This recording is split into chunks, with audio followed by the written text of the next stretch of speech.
अहमदाबाद विमान दुर्घटना प्रकरणी गृहसचिवांच्या अध्यक्षतेखाली नेमली जाणारी उच्चस्तरीय समिती 3 महिन्यात आपला तपास अहवाल देईल. हवाई नागरी वाहतूक मंत्र्यांची माहिती. देशात सुरक्षेची मानकं अत्यंत कठोर असून या दुर्घटनेच्या पार्श्वभूमीवर बोईंग 787 श्रेणीतल्या विमानांची अधिक व्यापक तपासणी करण्याचे निर्देश. नायडू यांची माहिती.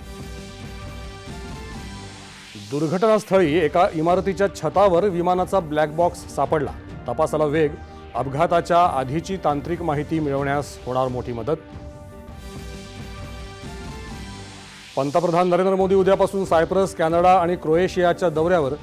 कॅनडा इथे G7 शिखर परिषदेत होणार सहभागी. जगातली 5 सर्वोच्च परदेशी विद्यापीठं भारतात नवी मुंबईत आपले कॅम्पस करणार स्थापन. महाराष्ट्र सरकारकडून परदेशी विद्यापीठांना मुख्यमंत्र्यांच्या उपस्थितीत उद्देशपत्र प्रदान. राष्ट्रीय शिक्षण धोरणामुळे देशात परदेशी विद्यापीठांसाठी दारं खुली. देशभरातल्या विद्यार्थ्यांना या विद्यापीठांमुळे अल्प खर्चात उत्तम दर्जाचं शिक्षण मिळणार. मुख्यमंत्री. इस्रायल-इराण संघर्ष चिघळला. इराणनं इस्रायलवर डागली 100हून अधिक बॅलिस्टिक क्षेपणास्त्र. बहुतांश क्षेपणास्त्र हवेतच निकामी केल्याचा इस्रायलचा दावा. इस्रायल-इराण संघर्षाच्या पार्श्वभूमीवर देशात पुढील अनेक महिन्यांकरता पुरेसं इंधन उपलब्ध. केंद्रीय पेट्रोलियम मंत्री हरदीप सिंह पुरी यांची माहिती.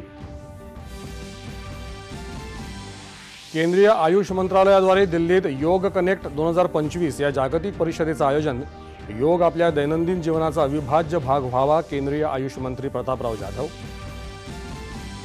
आषाढी पालखी सोहळ्यात वारकऱ्यांसाठी आवश्यक सुविधांची तातडीनं पूर्तता करण्याचे उपमुख्यमंत्री अजित पवार यांचे प्रशासनाला निर्देश. राज्यातल्या शेतकऱ्यांच्या कर्जमुक्तीसाठी समिती स्थापन केली जाईल अशी महसूल मंत्री चंद्रशेखर बावनकुळे यांची माहिती.